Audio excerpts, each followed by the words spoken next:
How's it going, everyone? College Lefty, and in this video I'm going to be explaining how to use this steal glitch and confidence glitch to unlock multiple Team Affinity diamonds every hour. So let's go ahead and get into it. Now, I have made a couple of videos explaining this type of showdown glitch, but this is really effective for all types of showdowns. It will be effective for future showdowns as well. I've been using this for inning showdowns. I've been using it for Team Affinity showdowns. Really anything you're looking to complete in Diamond Dynasty that involves showdown, this method can be used. All right, so what we're going to do is draft up a balanced team. We're trying to draft hitters that are balanced against both sides. A couple of these players, excel at hitting right-handed pitchers a little bit more than left-handed pitchers, but that's okay because I'm trying to draft a team that's gauged a little bit more towards right-handed pitchers. There are a lot more right-handed pitchers in Diamond Dynasty and within these team affinities, and it entirely depends on which team logo is depicted at the bottom left of this Team Affinity showdown. Okay, so we are in Season 2, and I will be facing the future star Jackson Rutledge because the logo at the bottom left of the screen was the Washington Nationals. Okay, it lists that we were down 0 to 12 in terms of the final showdown. Now, I'm going to put some speed players on my bench. I'm looking for a couple players here. We got one guy with 71. But after I skip to the final boss, right, I'm pressing options. I'm skipping to the end. I'm not going to do any of the missions because this type of method takes about 10 to 15 minutes. I've been able to complete about half of the showdowns within that time frame. A couple of the showdowns will take 20 to 25 minutes depending on the pitcher you're going up against, depending on how many balls they're throwing you outside of the strike zone. Okay, so what we're going to do is, of course, equip the perks that we drafted. We're going to hop right into the showdown. We are down 12 runs with 15 outs remaining. It's very important. Probably the most important thing to do is to get off to an early start. Get a couple of base hits early on. If you record a couple first pitch outs to start off the showdown, the pitcher's confidence is going to go up, and it's not going to help you. Okay, this mode is entirely driven by confidence, and there is a steal glitch that you can do in order to glitch the confidence and actually decrease it a lot more than it typically would. And there's a few reasons why you want to do that. Okay, so I was able to steal third with 21 speed, no throw. You can steal second and third until you have scored 8 runs. Okay, 7 runs or less, you can be stealing second and third base. So that way, when you score those runs, it lowers the pitcher's confidence quicker than it would if you were to just play this game mode naturally. I have completed showdown without stealing bases, and it's a little bit more challenging, but you're also more likely to hit into double plays, which will increase the pitcher's confidence. The one thing that makes this mode challenging is managing that pitcher's confidence, right? I can't say that enough, that if you're able to glitch that out and take away that factor, then you will be able to complete this each and every time. All right, so here we scored a couple runs. The pitcher's confidence is all the way lowered. And now because of that strikeout, he has increased confidence. It's not that much, but in this mode, the fielders are going to make the plays. If you're just off the ball with the PCI and you're not hitting perfects consistently, you're not going to get rewarded as much. If the pitcher's confidence is a little bit lower, then they will start to make errors, right? If I didn't have any runs scored at all, guarantee you he's making that diving play in right field.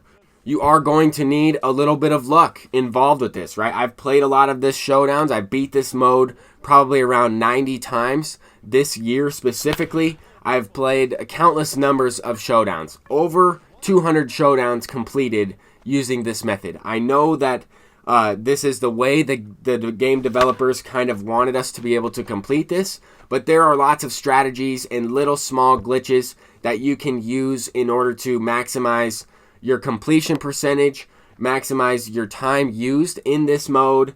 And as you can see, I chose not to score the 8th run, so that way I would be able to swipe a couple bags if necessary. In this situation, I felt like it would be important to score this 8th run. We have now lowered the pitcher's confidence, which is extremely important right around this 8-run mark, because once you score 9 or 10 runs, depending on how you score those runs, the pitcher will randomly get another uptick in confidence, okay? After scoring 9 or 10 runs, if you record several outs in a row, it's going to be extremely challenging to finish off this showdown, right? Here I had 7 outs. If I do not get this extra base hit, chances are that, if I record 3 to 4 outs in a row, chances are I'm not going to complete it. It's going to take a couple swings like this right here. Okay, for example, once you score another run after that uptick at 9 or 10 runs, the pitcher's confidence is lowered completely. They will start to throw you pitches right down the middle. And when you see that confidence is lowered, you'll get a lot more of these pitches directly down the middle of the plate. Another thing to keep in mind is that blue circle located around each individual pitch. That is the individual pitch confidence that the CPU, that the player you're playing in ranked seasons, anything in this game, that is where the individual pitch confidence is located. Okay, so that blue marker is very important. And the whole purpose of making this video is to simply explain the way the developers have created this showdown mode, right? If you don't think that these two things are glitches in the game, if you think it's a defensive indifference or whatever the case is, we have a situation where I'm scoring a couple of runs and the pitcher's confidence is going up. If you think that that's not a glitch in the game, then you have no idea what's going on, and you're probably frustrated with your ability in completing these showdown runs. But with that said, once you are able to complete it, I've had a couple people that are brand new to the game been able to complete showdown using this method, skipping all the way to the final boss, and they don't know what to do with their vouchers. You have to go into the Team Affinity section, you have to go into the exchanges all the way down at the bottom, and you can exchange 1 voucher at a time or 5 vouchers at a time, depending on how much progress you already have, right? You don't want to be wasting vouchers, because once you get up to that 150 program mark or 150 Team Affinity stars or whatever you want to call it, Team Affinity progress, then you won't be able to move past that. So any voucher progress you put in past the 150 is wasted. You want to just use other ways to complete the Team Affinities, like those individual Team Affinity moments or kind of completing some of those exchanges. Anyway, I'm trying to include all of the tips that I know within MLB The Show Diamond Dynasty to try and help everybody unlock all of these Team Affinity diamonds as quickly as possible. I was able to earn all 30 of these Team Affinity diamonds in about 16 to about 18 hours of gameplay. Obviously, doing it over and over again is very repetitive and tedious, but if you are kind of completing this over time, a couple of showdowns each day over the course of 20 minutes will certainly help you along the way. I'm College Lefty, and hopefully you enjoyed this video. Peace out.